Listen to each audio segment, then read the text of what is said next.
Comment utiliser la contrainte admissible du sol? Dimensionnement d'une semelle en béton armé avec la contrainte admissible du sol. Est-ce que c'est vraiment important de multiplier ou de diviser la contrainte donnée par le laboratoire par 20 afin de faire la conversion des unités? Ou carrément, ce qui est beaucoup plus important à faire, c'est la multiplication. Nous allons voir ensemble avec vous, vous allez comprendre la notion que nous allons traiter ce soir, en utilisant bien sûr les données venant fraîchement de laboratoire. Ok, donc un bâtiment R+4, nous allons voir ensemble avec vous comment dimensionner une semelle en béton armé avec la contrainte admissible du sol. C'est vrai, après avoir effectué des essais au laboratoire, le laboratoire peut vous donner tous les éléments nécessaires, tels que représentés ici. Vous avez premièrement les tables de matière à ce qui concerne les essais effectués. Le laboratoire peut vous donner tout ce qu'il faut. Mais ce qui est beaucoup plus important pour un ingénieur, c'est de maîtriser d'abord l'exploitation. Comment exploiter en fait le rapport des laboratoires. Puisque si par contre que vous n'avez pas de maîtrise à ce qui concerne l'exploitation, vous allez commettre beaucoup d'erreurs. Et voire même les dimensionnements que vous allez faire ne sera pas donc correct. Et donc, nous allons voir ensemble avec vous comment exploiter les contraintes ou la contrainte admissible du sol qu'on a pris au niveau du laboratoire jusqu'à dimensionner une semelle en béton armé.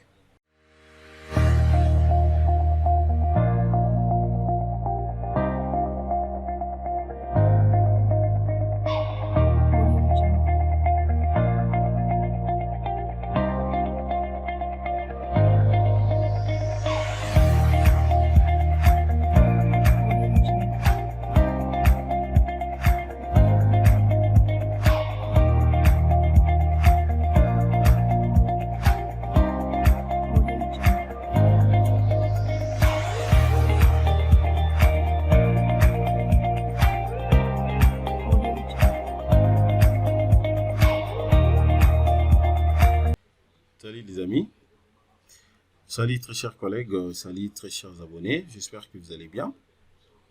Bienvenue sur Jinkunga Tutoriel. Nous allons continuer nos séries de formations.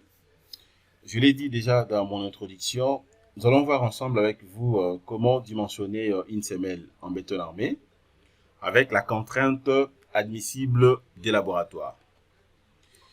Voilà, donc la formation que nous allons faire ce soir, nous n'allons pas donc calculer la contrainte par la méthode de laboratoire utilisée par Robot Structural Analysis, mais plutôt nous allons voir d'abord comment analyser donc la note de calcul, disons la note de calcul bien sûr venant des laboratoires, et puis voir comment est-ce que nous allons insérer le résultat trouvé au niveau du laboratoire jusqu'à dimensionner donc la semelle des fondations. Alors déjà, je vous ai montré quelques éléments à ce qui concerne les essais effectués. Regardez, donc vous avez tous les éléments nécessaires. Vous avez même la résistance à la pointe. Ok, donc le laboratoire a fourni tous les éléments. Ok, donc vous avez même la stratification suivant bien sûr les profondeurs de remblai, sol fin noir, sable fin grès. Voilà donc tous les éléments. Ok. Voilà, là vous avez même des photos hein, pour vous montrer comment est-ce qu'on faisait, on prélevait en fait les échantillons. Ok, donc regardez là, c'est vraiment évident. Voilà.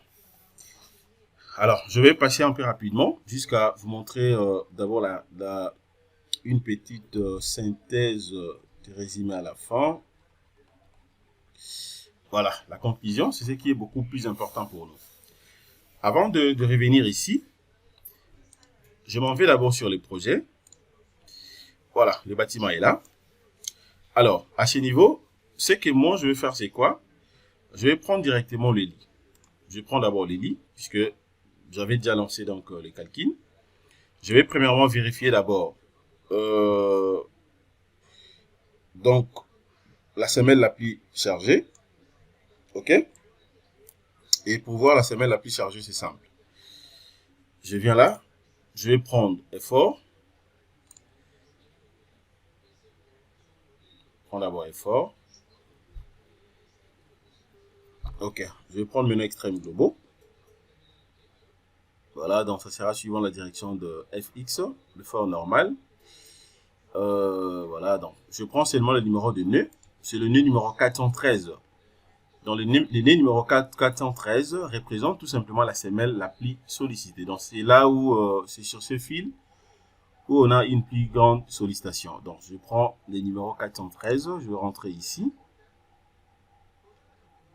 OK, je rentre là. 413. Non, je vais cliquer au niveau de nœud 413. Je fais Enter. OK, vous allez voir que le nœud sera sélectionné. Regardez, le nœud sélectionné est là. Je vais cliquer sur le numéro de nœud pour me rassurer si réellement c'est le nœud numéro 413. Voilà, c'est le nœud numéro 413. OK, donc c'est déjà sélectionné. Si je clique à vide, c'est désélectionné. Je mets la 413.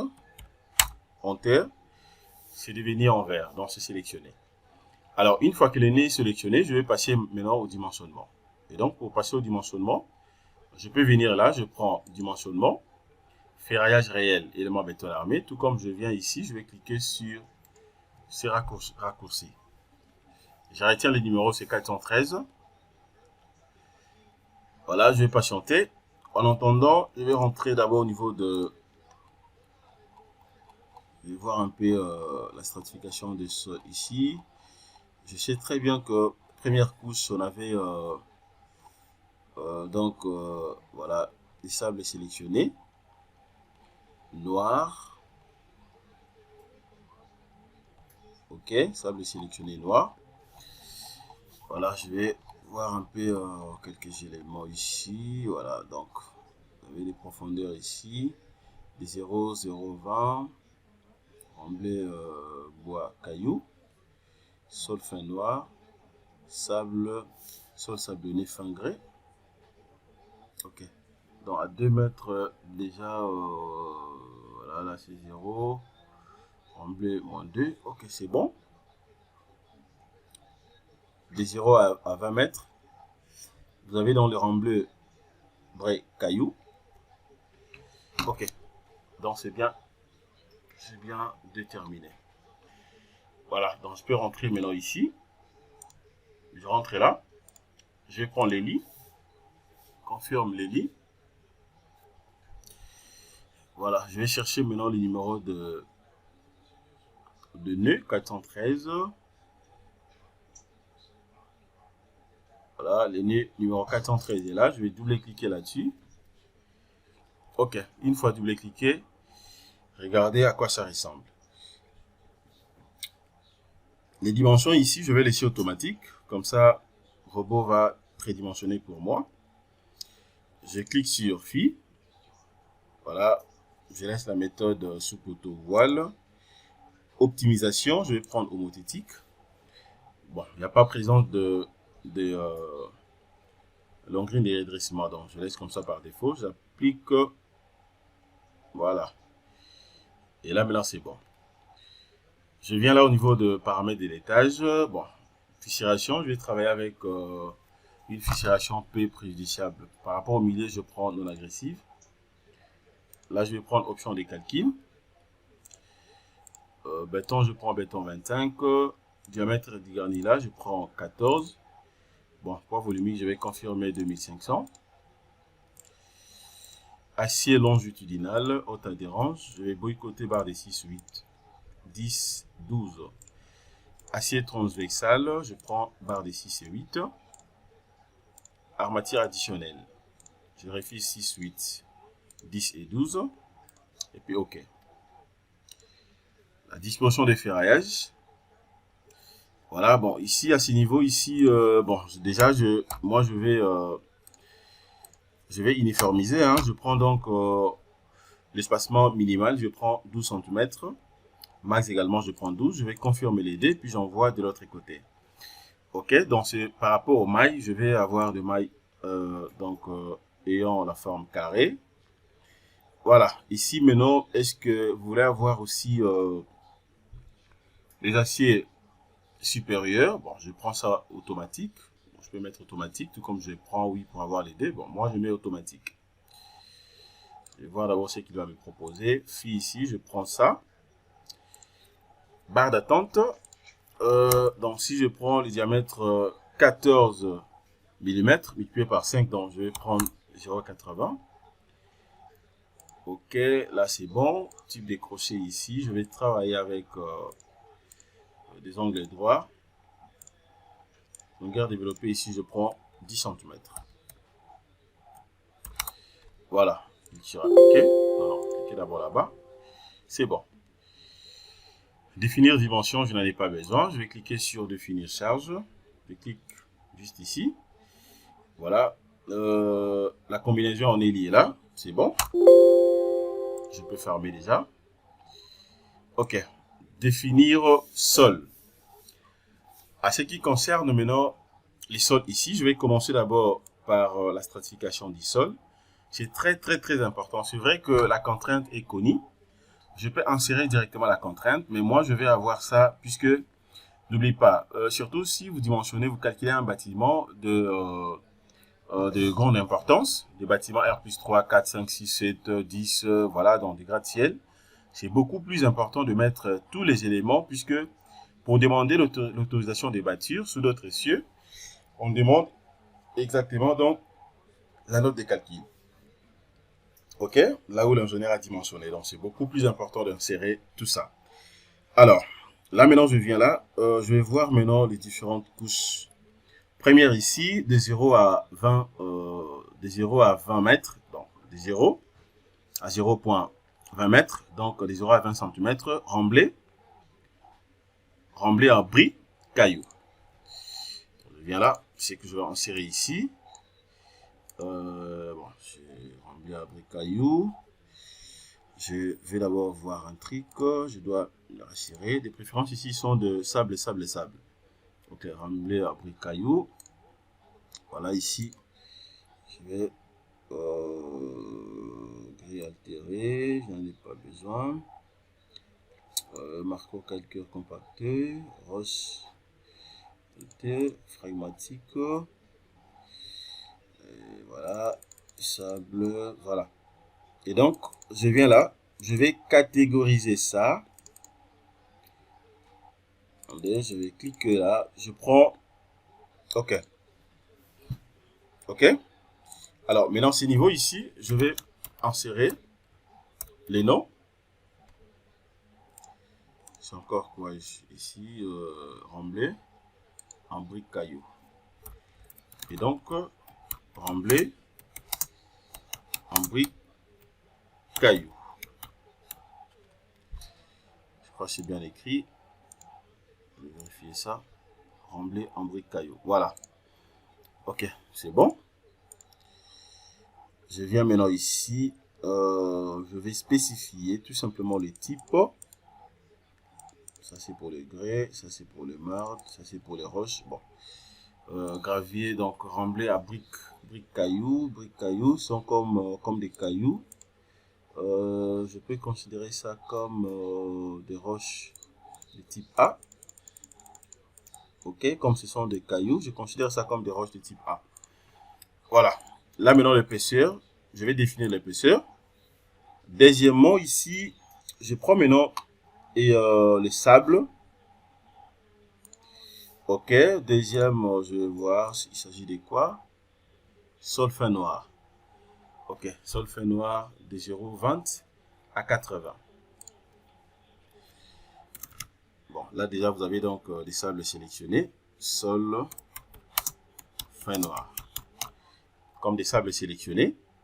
Pour respecter beaucoup plus la nomenclature, je vais mettre ce que le laboratoire nous a donné ici, sol fin noir, de 0,20 à 0,80. Ok, donc là, ça va, l'épaisseur, ça va de 0, c'est 1 mètre, donc c'est 0,20. Ok, c'est 0,20. Voilà. Là, maintenant, ça va aller de 0,20 à 0,80. Et puis là, je vais rentrer encore ici. Cette fois-ci, je prends moyen. Sable moyen. Je vais voir encore. Il s'agit de quoi maintenant ici? Ça, sol sablonné, fin greux. Et donc, sol sablonné.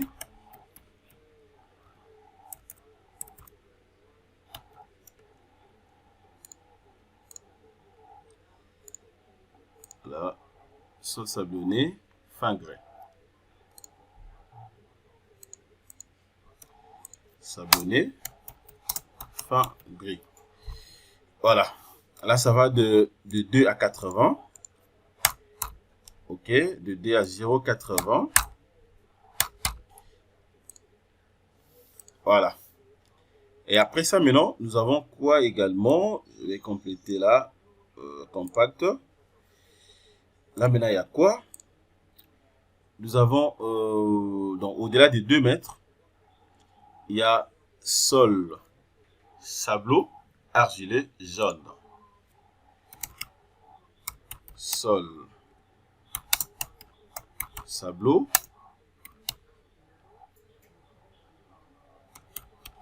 argilé jaune. Attendez, je vais vérifier. Sol sableau argilé jaune.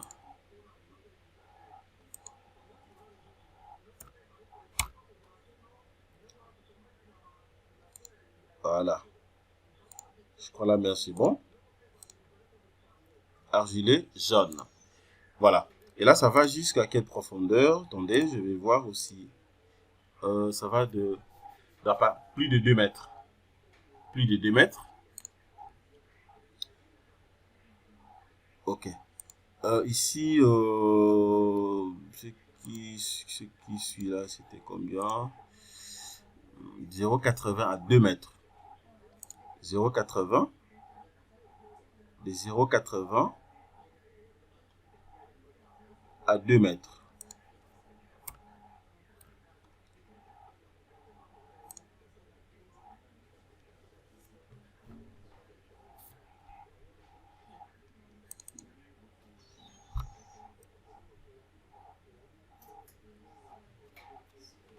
De 0,80 à 2 mètres. Ok? De 0,80 à 2 mètres. 0,80 à 2 mètres. Donc à partir de plus de 2 mètres, voilà, 0,80 à 2 mètres. Attendez, si je prends ici 2 mètres plus, 0,20, 0,80.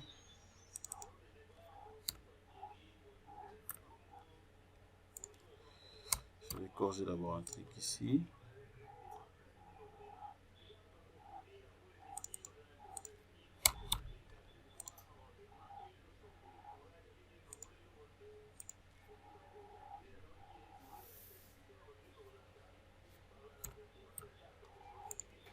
Voilà. 0,80 à 2 mètres. C'est bon. Maintenant, la nappe phréatique ici est de 1,5. Donc, moins 1,50 mètres. OK. Le niveau le plus bas des eaux est de 1,50 aussi. Tout ce que je suis en train d'insérer ici, c'est venir donc de l'étude géotechnique. Donc, si vous vérifiez ici, vous allez voir que j'ai tous les éléments ici. OK. Alors, maintenant, j'applique. Là, c'est bon. Je peux fermer. Je finis avec les sols. Je prends maintenant option géotechnique. L'option géotechnique, je vais prendre la contrainte. Déjà, ce niveau ici, à ce qui concerne la contrainte, je vais voir, j'ai la possibilité de faire la conversion ok, de la contrainte, mais qu'à cela détienne, regardez comment je vais procéder. Je vais aller rapidement au niveau de la conclusion. Voilà. La profondeur utilisée ici. La profondeur utilisée ici, donc ça va de... Attendez, je vais jeter d'abord un coup d'œil ici. Est-ce que ça a été spécifié? Niveau de fond du fouille. Niveau de fond du fouille ici, c'est 2,5. 2,50 m. Donc je vais descendre jusqu'à 2,50 m. Ok? Au minimum, je prends 2,50 m. Et 2,50 m, donc 2,80 m. Puisque il a fallu que je parte jusqu'à 3 mètres, je prends 2,80 m. Ok, je clique sur OK. Donc je vais rentrer maintenant ici. C'est ce que je vais spécifier. Je vais mettre ici également 2,80 m. Voilà, je mets 2,80 m. Voilà. Maintenant, la contrainte admissible ici. La contrainte est donnée en kilogrammes par centimètre carré. Regardez maintenant comment je vais exploiter donc la contrainte de laboratoire. Alors, je vais voir d'abord les profondeurs ici. Qu'est-ce qu'on nous dit ici, la conclusion? Au vu des résultats des différents essais réalisés en laboratoire et in situ, nous relevons ce qui suit.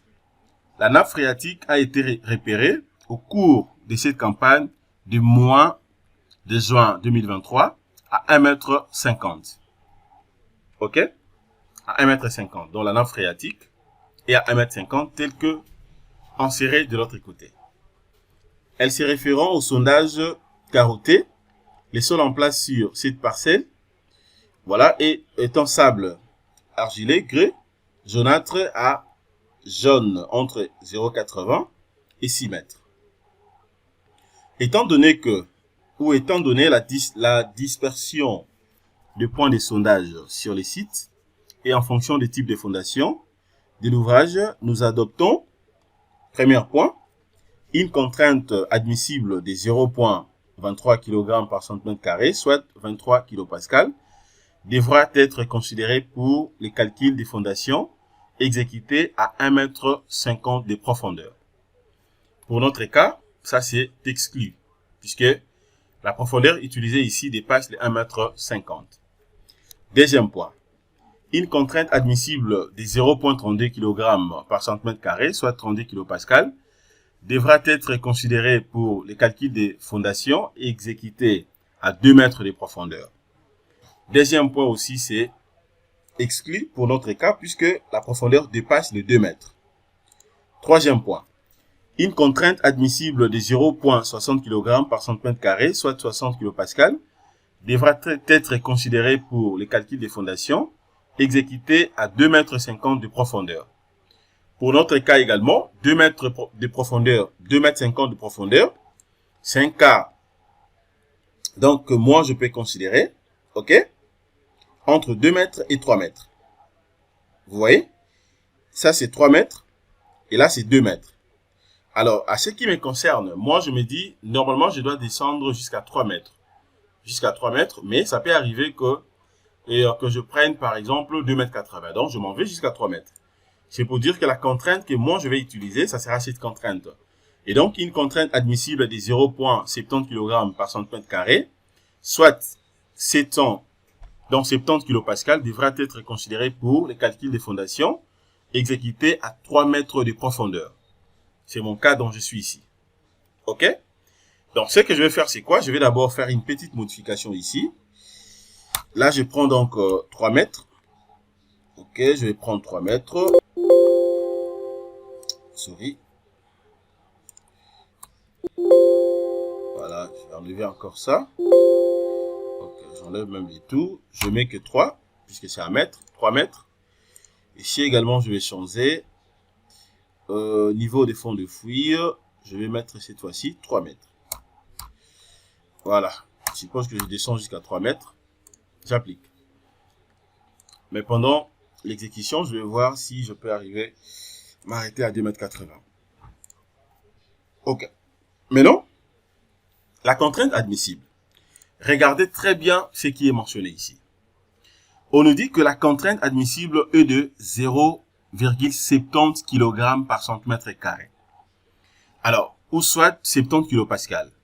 C'est que moi, je suis obligé de faire c'est quoi? Je suis obligé de vérifier d'abord la contrainte que moi j'ai ici. Si cette contrainte est exprimée en quelle unité?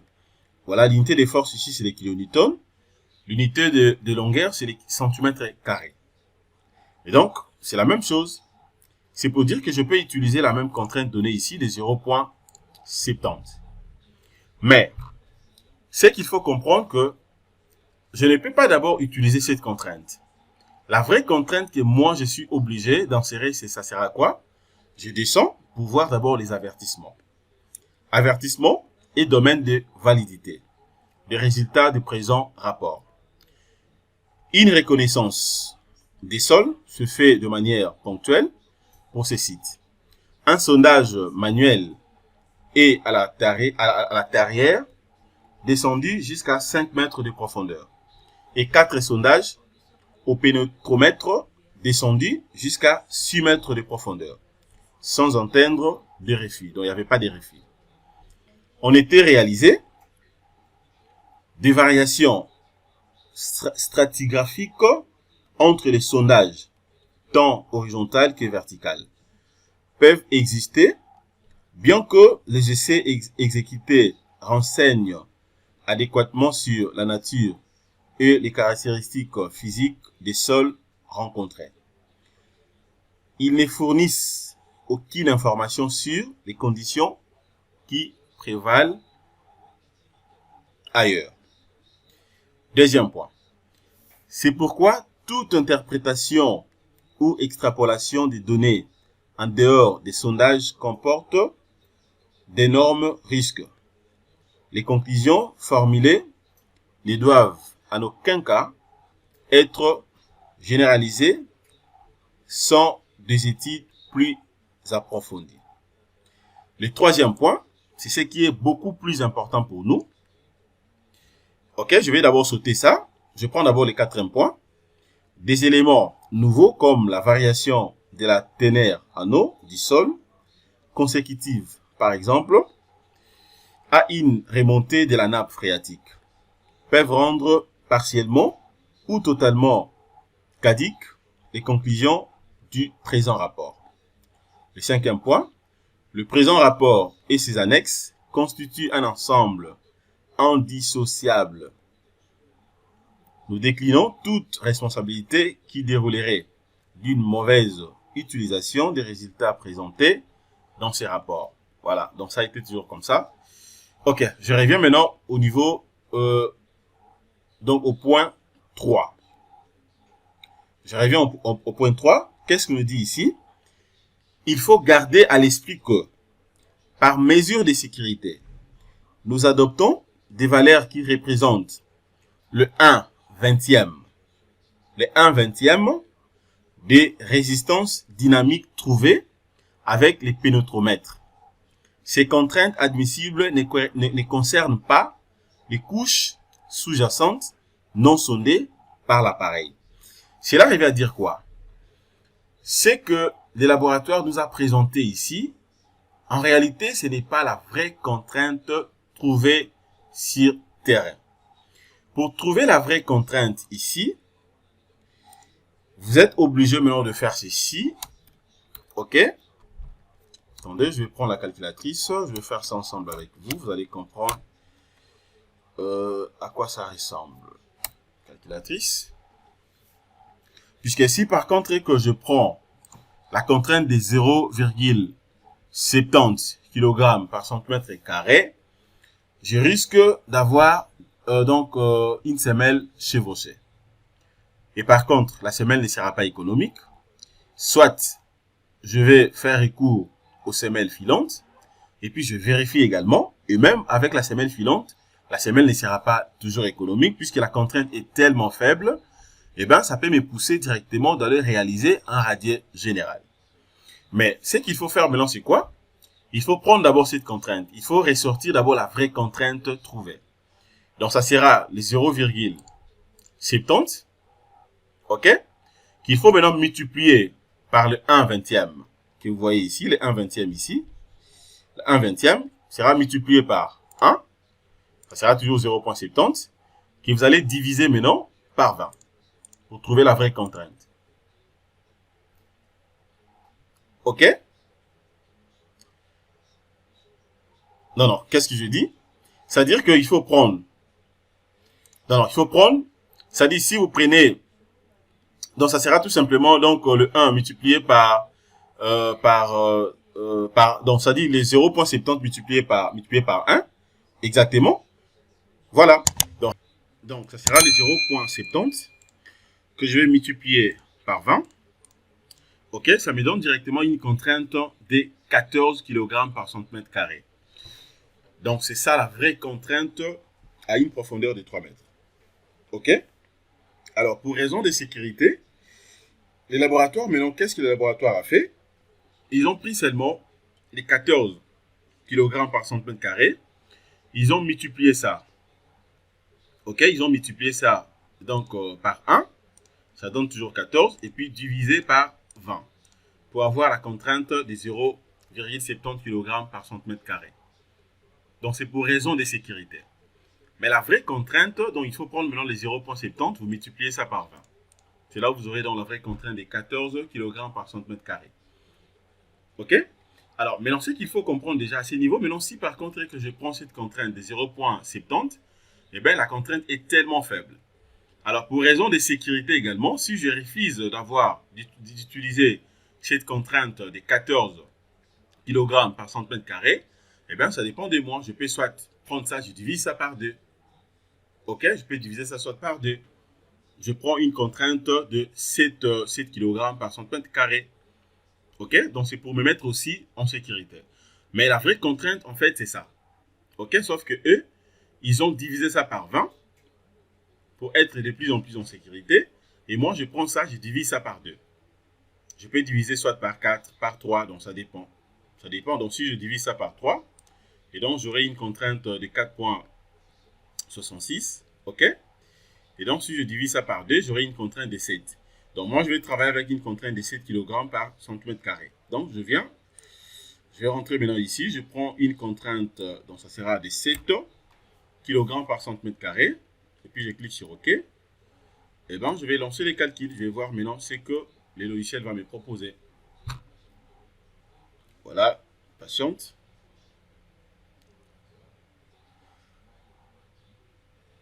Voilà. Regardez la contrainte utilisée et la section que je viens de trouver. Une section, ça fait 2,10 m. 2,10 m fois 1,60 m. Voilà, avec ça, quand même, c'est bon. OK, puisque mes panneaux aussi sont vraiment espacés. Voilà, je vais rentrer d'abord ici. Je prends... voilà, je vais prendre analyse, paramètres de dessin. Pour avoir plus d'éléments. Voilà, je vais cocher tout ça. Sur OK. Voilà. Puis je lance les calculs. OK. Comprenez qu'ici, je n'ai même pas utilisé la vraie contrainte. Donc, j'ai pris la contrainte de 14 que j'ai divisé par 2. Mais si par contre, je prenais vraiment la vraie contrainte de 14, vous allez voir que la section va encore diminuer. Je prends 14, je clique sur OK. Puis je lance les calculs. Observez, vous allez voir ce que j'aurai cette fois-ci.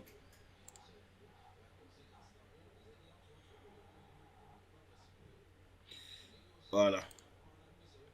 Vous voyez? Là maintenant, il m'a proposé une contrainte de 1,40 m fois 1,10 m, puisque j'ai utilisé la contrainte de 14. Et avec ça, je me dis, c'est trop proche, raison pour laquelle j'ai pris la contrainte, j'ai divisé ça par 2. Ok, donc je prends la contrainte des 7. Voilà, contrainte des 7, je clique sur OK, puis je lance le calcul. Voilà, là c'est bon. Voilà, donc c'est comme ça que vous serez à mesure d'analyser en fait et d'utiliser correctement la contrainte de laboratoire.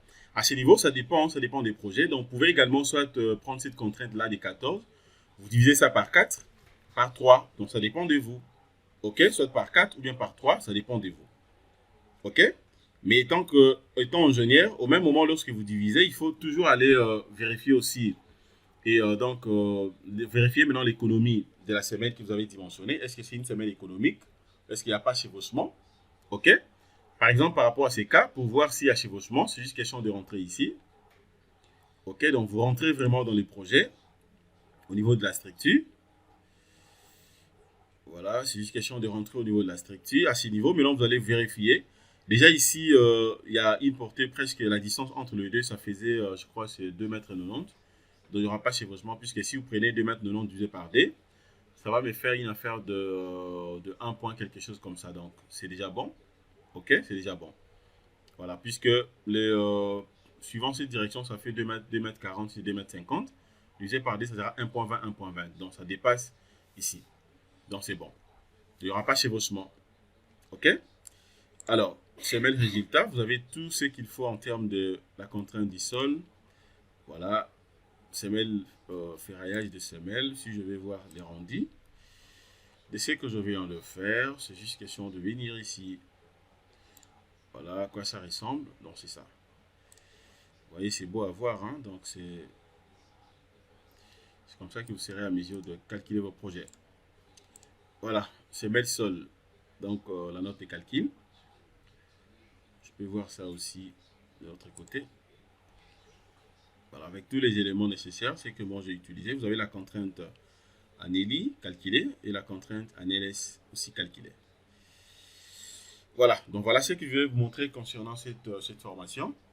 Et donc j'espère que vous avez bien suivi la formation que je viens de mettre à votre disposition tout à l'heure sur les dimensionnements d'une semelle en béton armé avec la contrainte admissible des laboratoires. Abonnez-vous massivement sur la chaîne YouTube, likez nos vidéos, commentez ainsi que partagez. Passez une excellente soirée. Au revoir.